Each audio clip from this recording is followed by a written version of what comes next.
Good morning, guys. How are we all doing? So Dan from Trading with Dan here. This is our Bitcoin morning update. So if you guys wouldn't mind smashing that like button, and we shall go straight over to those Bitcoin 4-hour charts. So here we go, Bitcoin on the 4-hour. As you can see, we are still within this range here. Say the 53 to 46k range.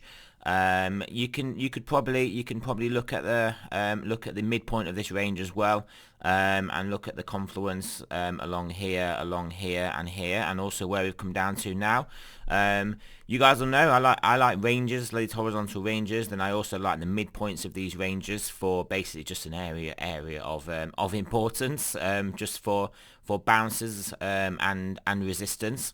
But yeah, as you can see, we did get resisted there, came back down, broke back to the top of the range, and then came back down to the middle of the range, and we now are looking to try and push on upwards again from basically the middle of this range. So yeah, it's just a game of levels, isn't it? We're just playing levels to levels. Obviously Bitcoin looking good here, looking like it's gonna looking like it wants to try and get back up to this 53k.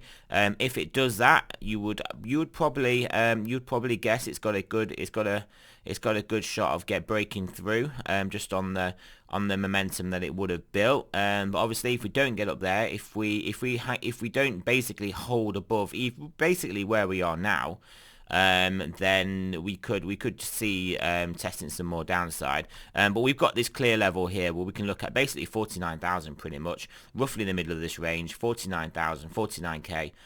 Take out 49k, especially on a closing 4-hour closing candle, then yeah, we'll potentially be looking at another test of this support.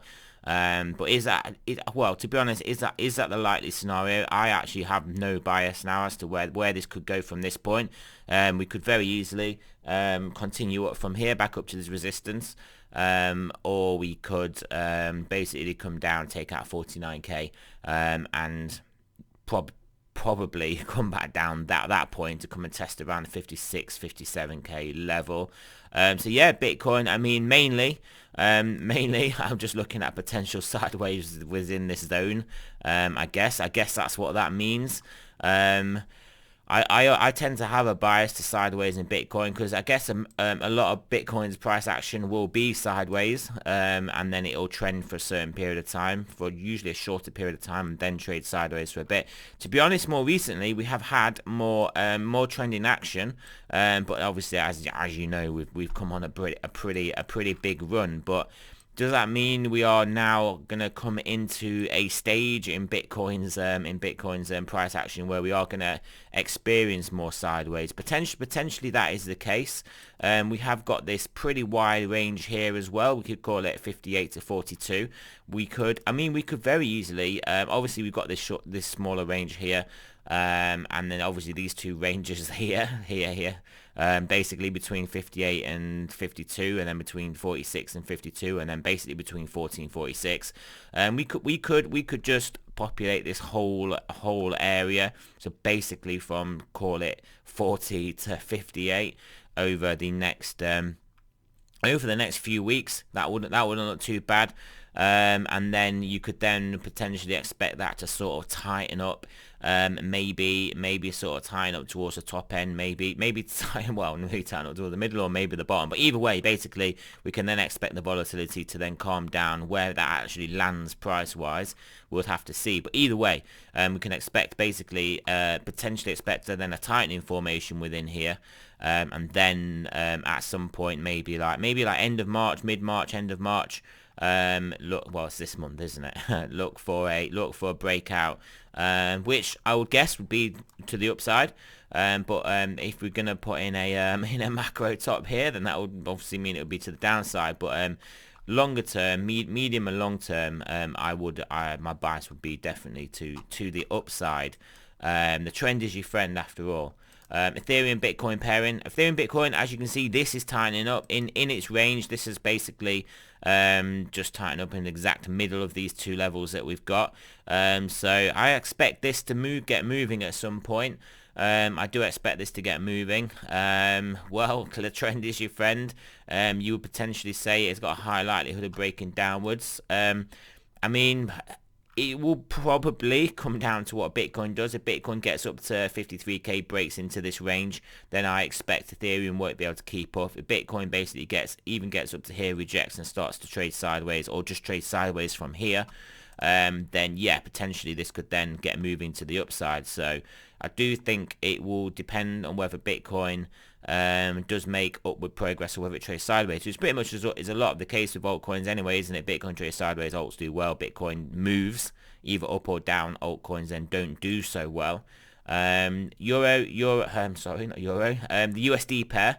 USD pair is trying to regain basically 16,000. If we regain 16,000, I think we will make our way up to 17,000. And then see how we get on with this 17,500, I guess, 17,000 up to 1,700, up to 1,700, and then see how we operate, see how we react to the 1750 level. But obviously, first and foremost, we've got to get above and hold 16k. What am I? 1,600. We've got to get above and hold 1,600 in Ethereum. And yeah, looking like we can do that. It is looking like we can do that. I expect if Bitcoin goes up, we will, obviously, and if Bitcoin trades sideways, then Ethereum will probably drift up as well. So if Bitcoin goes down, obviously the USD pair would expect to go down, but sideways or up, I expect we will retake 1,600. DXY still hanging in there. We can extend this horizontal across, but you can see we are above. So yeah, still not looking like it's finished in this little upward move yet, but we shall see. But so far as we are concerned with Bitcoin, crypto is not necessarily this is not necessarily the dog wagging the tail at the moment. The crypto tail is just wagging itself anyway. 10 years, well, just holding up there, as you can see, holding up, testing this level. I mean, I expect this is on its way up. It's just going to consolidate and move up until obviously the Fed steps in. But yes, the Fed has basically been saying that they are central bankers across the world, actually in Europe, French ministers as well, basically saying they're not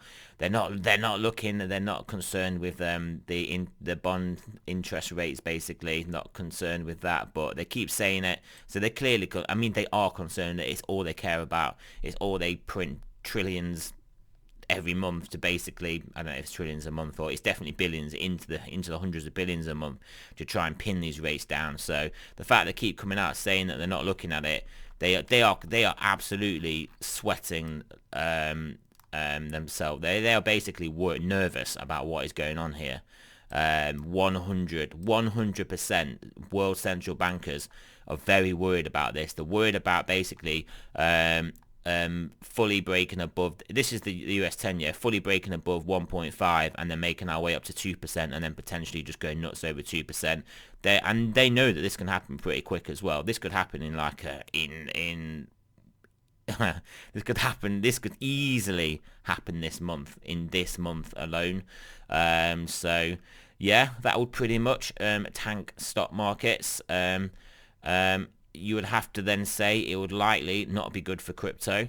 So we'll have to see. I have to keep an eye on this because, like I said, central banks are basically up in their we're not worried about this, we're not worried about this rhetoric. But the more that you say you're not worried about something, it's clear that you are worried about the thing you're not saying you're worried about. So there you go. Stock markets as well, as you can see, they understand what's going on. And also they know that that new taxes are coming. They've heard what Elizabeth Warren has been saying, so they know. But don't forget, we've got the stimulus checks coming in. So yeah, we got counter forces. But yeah, so interesting times. What will be most interesting to me is how basically the crypto market reacts to this. basically how when it reacts to basically when the bond market does start to get, well, does get above 2%. But the thing is though, we may have like a brief period of turmoil, and then obviously yield curve control comes in, even more printing comes in, then the dollar then does get weaker, and the markets do basically go into an even more fake recovery, and then crypto markets and stock markets and everything they will probably inflate, hyperinflate, whatever you want to call it, but they will potentially then go up. But things have to go down to basically before they go up. The 10-year yield has to go up before the Fed then does something for it to then come down. So yeah, they basically don't step in until obviously the move happens. That's what people often don't understand when looking for things to trade. They'll say, well, the Fed, we can basically buy bonds because the Fed's got our back. But like, yeah, you can do that, but obviously bonds have then got to sell off before the Fed then does really step in. So do you know what I mean? It's like you don't necessarily want to front run that. You just want to wait until basically you've had the sell off, and then when the Fed steps in, and then you jump in. You don't just buy buy before the Fed has been forced into action. Anyway, back to crypto, back to Bitcoin. As you can see, we have we've spoken about the fact we're just in this range. So let's have a look at the stochastics. Are they gonna be helping our drive to the upside? I can pretty much tell you now the 10, 12 hour and daily are going to be looking okay. 4 hour is coming down now, so that is not bad, because you can potentially look at this as a nice bullish reset of this 4 hour, whilst price action hovers around the middle of this range. 10 hour potentially is got a bit toppy. Let's have a look. Yeah, 10 hours you can see turning down here. 10 hour turning down, so yeah, that could give us a bit of sideways as well. Sideways into the factors. Obviously 4 hour and 10 hour coming down, you would say, oh, is that going to be a drag on price action? But then look, you can see we've got daily, we've got 12 hour still looking good, daily able to, plenty of room to run into. So these are obviously going to basically keep us, these are obviously counteracting the 4 and 10 hour, and then obviously then we've got daily, 2 day and 3 day looking a bit like we're going to basically look for sideways within a range, within a large range in Bitcoin. And I would propose that range would just be 58k to 41k.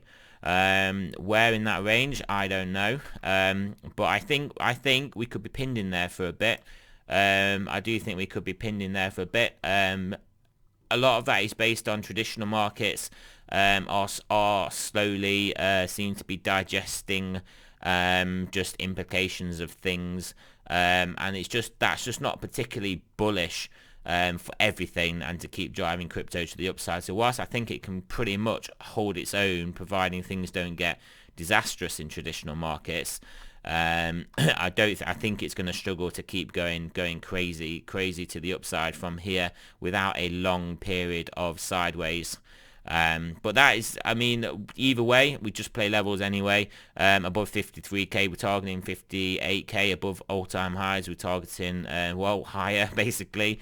Or if we do break below here, then we're targeting lower. So we don't have to make life any harder for ourselves by trying to predict long-term where we're going.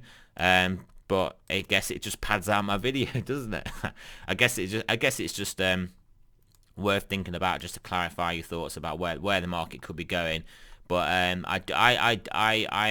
pretty convinced we are in for some sideways within a wide range. I don't think we are going to be making massive progress above 58k. Pretty much in March. So we'll have to see.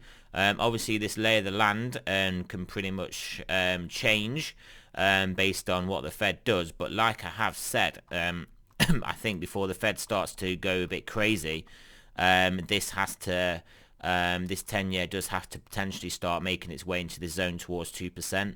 And then they'll start to worry, and then they'll start to step basically their call to action. But obviously that move will hit markets first. So yeah, Yeah, there you go. BTFD basically. So there you go, guys. Remember, this is not a financial advice. I'm not a financial advisor. Always do your own research. And yeah, so this morning's video was a bit vague and waffly, wasn't it? But hey, there you go. Thanks for listening, and I shall speak to you guys later on today.